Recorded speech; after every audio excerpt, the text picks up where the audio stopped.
LPG cylinder সরবরাহ নিয়ে দেশব্যাপী নানা অভিযোগ শোনা গেলেও আগরতলায় এলপিজি সরবরাহে নেই কোনো ঘাটতি। এলপিজি বিতরণ কেন্দ্রগুলিতে কিন্তু এমনটাই দেখা যায়।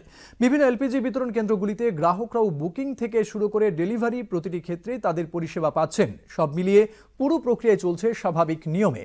এদিকে উত্তর জেলাতেও এলপিজি সরবরাহে কোনো সংকট নেই বলে জানান এক গ্যাস এজেন্সির মালিক।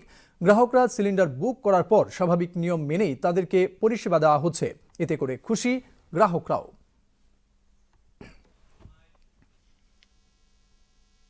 তো এই গ্যাস সিলিন্ডার নিতে গিয়ে আপনাকে কি কোনো রকম কোনো সমস্যার সম্মুখীন হতে হয়েছে? না, এমনিতে তো হচ্ছে না, কোনো সবকিছুই ভালো আছে।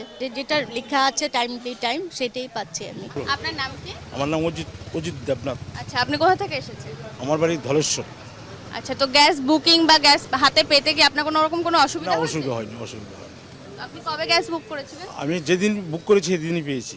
एक्चुअली पहले तो अवेलेबल था, तो बाहरी मतलब स्टीम में कुछ प्रॉब्लम से गैस थोड़ा कम आ रहा है, तो इसलिए पब्लिक के पास कैसे मैसेज गया ये गैस नहीं मिल रहा है, गैस मिल रहा है, इसलिए थोड़ा क्राइसिस चल रहा है, थोड़ा चल रहा है। लेकिन बाहरी स्टेज से थोड़ा हमारे पास थोड़ा अवेलेबल ही है। না, আমার কোনো গ্যাস নিতে সমস্যা হচ্ছে না। আমি গতকালকে বুক করেছিলাম, আজকে গ্যাস পেয়ে গেছি। তো গতকালকে গ্যাস বুকিং করছিলাম, আজকে তো গ্যাস পাইলিছি, কোনো রকম সমস্যা হয়েছে না। দেশের বিভিন্ন প্রান্তে এলপিজি নিয়ে উদ্বেগের সংবাদ সামনে আসলেও আগরতলায় পরিস্থিতি এখন অনেকটাই স্বাভাবিক। গ্রাহকরা বলছেন গ্যাস বুক করার কিছুদিনের মধ্যেই তারা গ্যাস পেয়ে যাচ্ছেন, এবং আমরা যদি গ্যাস ডিস্ট্রিবিউশন সেন্টারে দেখি এখানেও পর্যাপ্ত গ্যাস সিলিন্ডার মজুদ রয়েছে।